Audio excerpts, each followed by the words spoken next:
Halo, assalamualaikum warahmatullahi wabarakatuh. Pada video kali ini, di kesempatan kali ini kita akan melihat cara menghitung dan menentukan ranking kelulusan P3K Guru atau penentuan ranking P3K Guru 2021. Bagi teman-teman yang baru bergabung di channel ini, saya mohon bantuannya untuk klik subscribe, like, dan bantu share ya teman-teman.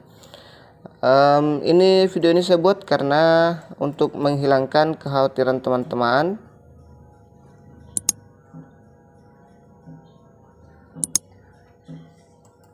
apakah teman-teman sudah lulus atau belum. Banyak yang bertanya-tanya apakah saya ini sudah bisa lulus atau belum, lulus PG atau belum ya. Ke pembahasan pertama, ini dia dasar hukum dan pedoman penentuan kelulusan P3K. Yang pertama ada Peraturan Menteri Pendayagunaan Aparatur Negara dan Informasi Birokrasi Republik Indonesia Nomor 28 Tahun 2021 tentang pengadaan pegawai pemerintah dengan perjanjian kerja untuk jabatan fungsional guru pada instansi daerah tahun 2021.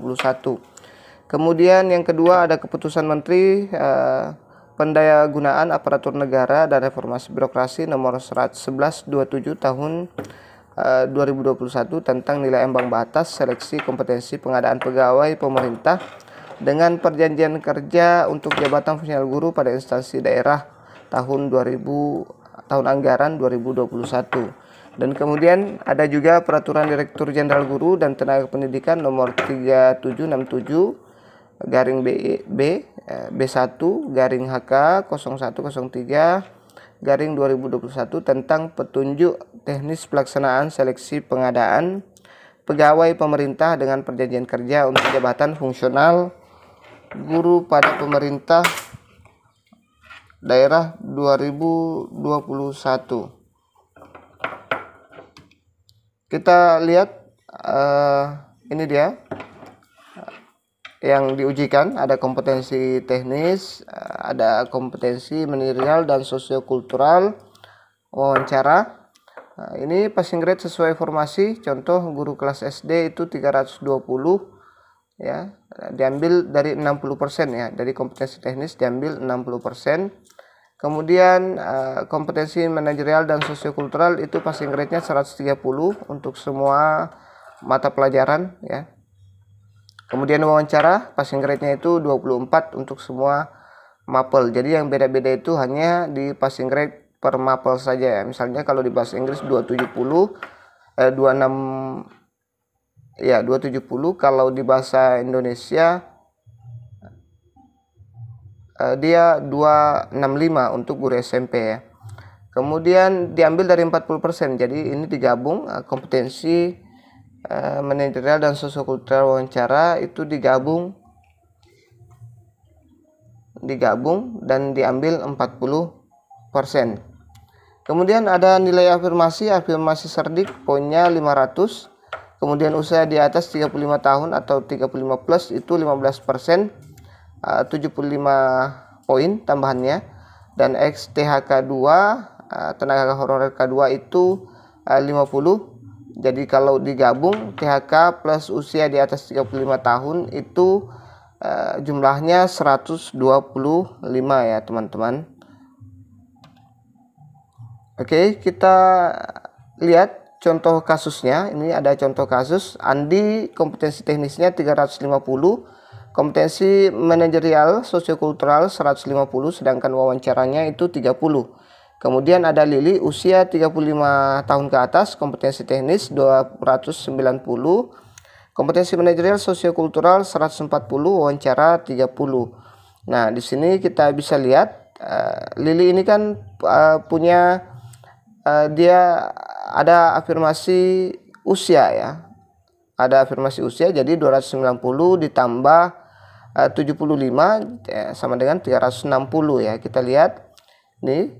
Kita lihat Andi dulu 350 teknisnya, kemudian sosio manajerial dan sosiokultural 150, kemudian wawancara 30.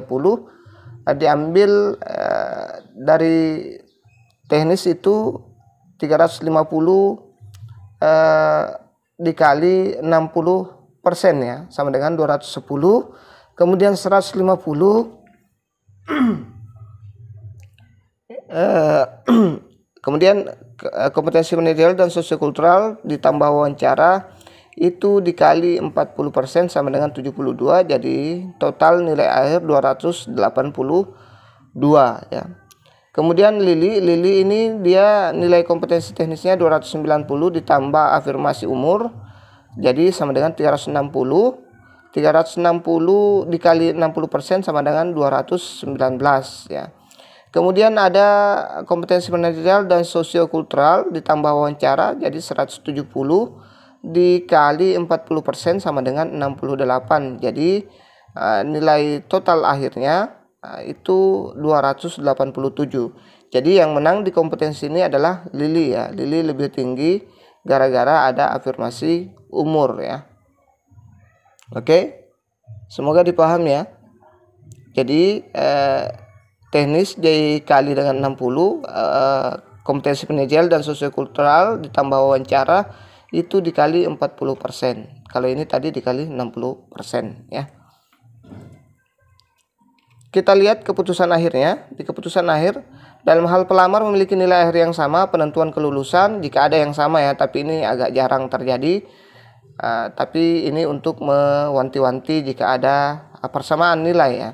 Jika ada secara berurutan didasarkan pada nilai kompetensi teknis yang paling tinggi. Jadi kalau ada nilai sama, misalnya sama-sama nilai akhir 290, maka yang dilihat adalah nilai kompetensi teknisnya yang paling tinggi, itu yang diambil. Jika nilai sebagaimana dimaksud dalam huruf A masih sama, penentuan kelulusan akhir didasarkan pada nilai kumulatif kompetensi manajerial dan sosiokultural yang paling tinggi. Jadi kalau misalnya nilai kompetensi teknisnya tetap juga sama, maka yang diambil adalah nilai manajerial dan sosiokultural. Kalau misalnya dia sama-sama punya sardik atau sertifikat pendidikan sama-sama 500 poin ya. Kalau itu juga sama, maka diambil nilai manajerial dan sosiokultural. Selanjutnya yang C, jika nilai sebagaimana dimaksud dalam huruf B masih sama, penentuan kelulusan akhir didasarkan pada nilai wawancara yang paling tinggi. Jadi kalau masih juga sama di manajerial dan sosiokultural, maka yang diambil adalah nilai wawancaranya. Kemudian selanjutnya, jika nilai sebagaimana dimaksud dalam huruf C masih sama, penentuan kelulusan akhir didasarkan pada usia paling tinggi. Jadi beruntunglah orang yang lebih tua, karena usianya akan mempengaruhi kelulusan itu kalau memang sama persis dengan kasusnya ini. Kalau semua nilainya sama kecuali ada di umur bedanya, tapi insya Allah akan kurang itu ya. Ini opsi terakhir ya. Oke, itu saja dulu yang sempat kita share. Mudah-mudahan dipahami. Kalau ada kekurangan, ada pertanyaan, silahkan berkomentar. Jangan lupa subscribe, like, dan share. Terima kasih sudah menonton. Wassalamualaikum warahmatullahi wabarakatuh.